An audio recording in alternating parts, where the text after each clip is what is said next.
Good evening to you. I'm Ryan Yamamoto. And I'm Elizabeth Cook.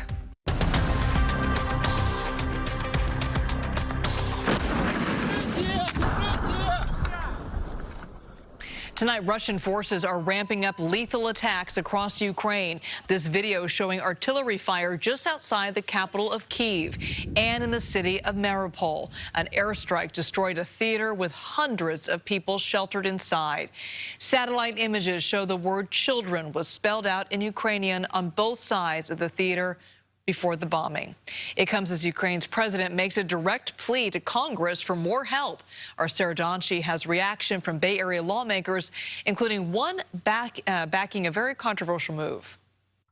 It seems that just about all lawmakers agree the U.S. must do more to help Ukraine. But after Volodymyr Zelenskyy spoke to Congress via video today, not all lawmakers are in agreement about how we should do it.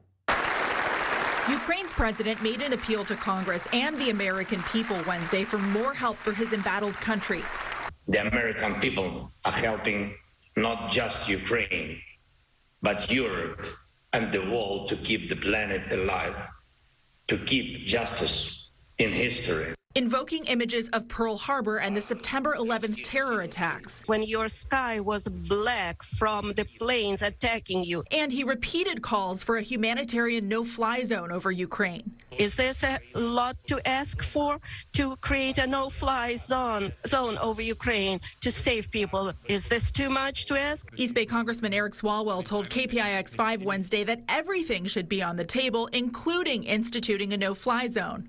I think Putin needs to know that everything is on the table, and we have demonstrated our ability to bring the world together. But many lawmakers say that would be a step too far. Great respect for Mr. Swalwell, but I think that leaving the option on the table, there's no harm in leaving the option on the table. But if that trigger is going to be pulled, then it is a direct confrontation with Russia. Congressman John Garamendi told KPIX 5 that in Congress there is still little appetite for a war with Russia.